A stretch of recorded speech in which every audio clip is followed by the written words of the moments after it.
श्री कृष्ण कहते हैं, कोई भी मनुष्य जन्म से महान नहीं होता। महान बनने के लिए मनुष्य को महान कर्म करने पड़ते हैं।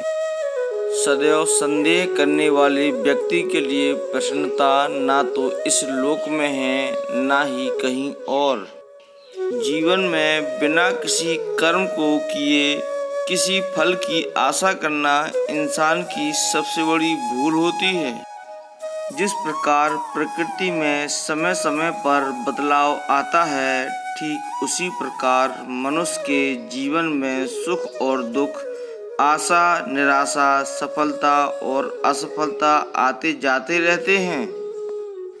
मनुष्य अपने जीवन में जब तक डरता रहेगा तब तक उस मनुष्य के जीवन के हर फैसले दूसरे करते रहेंगे। हर मनुष्य को अपने ईश्वर पर अटूट आस्था होनी चाहिए, क्योंकि अर्जुन ने भी युद्ध भूमि में जाने से पहले श्री कृष्ण को ही चुना था। मनुष्य अपने जीवन में जो भी कर्म रूपी बीज बोता है, भविष्य में उसी का फल उसे प्राप्त होता है।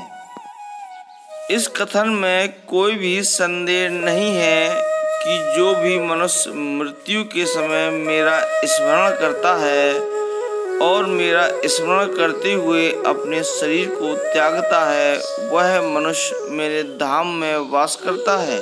मनुष्य को इस बात का घमंड नहीं होना चाहिए कि उसे जीवन में किसी की भी आवश्यकता नहीं पड़ेगी, और इस बात की गलतफहमी भी नहीं होनी चाहिए कि उसकी जरूरत हर किसी को होगी। दूसरों पर भरोसा करना अच्छी बात है, पर कभी कभी भरोसा करने में हमें सावधानी भी रखनी चाहिए, क्योंकि कई बार हमारे खुद के दांत ही हमारी जीभ को काट लेते हैं। ऊपर वाले की न्याय की चक्की में न्याय जरा धीमे पिसती है, पर याद रखना पिसती बहुत अच्छे से है। हमारे मन का अहंकार उस वृक्ष की तरह होता है जिसमें सिर्फ विनाश के फल ही उगते हैं। सुकून और शांति इस संसार की सबसे महंगी वस्तु है, जिसे हम सिर्फ ईश्वर की भक्ति से ही प्राप्त कर सकते हैं। प्रकृति का नियम है, जो भी व्यक्ति दूसरों की भलाई के लिए अच्छे कर्म करता है, वो सभी अच्छे कर्म उस व्यक्ति के पास वापस लौटकर जरूर आते हैं। जो मनुष्य किसी की सेवा दया से प्रेरित होकर करता है, उस मनुष्य को निश्चय ही सुख और सफलता की प्राप्ति होती है। अगर हमारे मन में उत्साह और संतोष होगा तो यकीन मानिए कि वह आपके लिए स्वर्ग की प्राप्ति से भी बढ़कर होगा। इंसान के मन का संतोष ही उसका सबसे बड़ा सुख का साथी होता है। जीवन में कभी हताश न होना सफलता का मूल मंत्र होता है। मनुष्य का उत्साह ही उसे कर्मों को करने के लिए प्रेरित करता है, और उसका उत्साह ही उस कर्म को सफल बनाता है।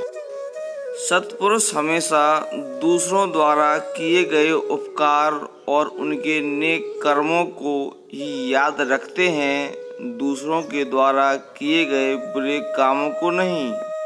इंसान का स्वार्थ काफ़ी ताकतवर होता है, और यही वजह है कि कभी कभी हमारे शत्रु हमारे मित्र बन जाते हैं और हमारे मित्र हमारे शत्रु बन जाते हैं। हमें खुद सोचना चाहिए कि खुद में बदलाव लाना कितना कठिन होता है, तो फिर क्यों हम दूसरों में बदलाव लाने को सरल सोचते हैं। दोस्तों, अगर ये वीडियो आपको अच्छा लगा हो तो वीडियो को लाइक करें, अपने दोस्तों के साथ शेयर करें एंड चैनल को सब्सक्राइब जरूर कर लें। जय श्री कृष्ण।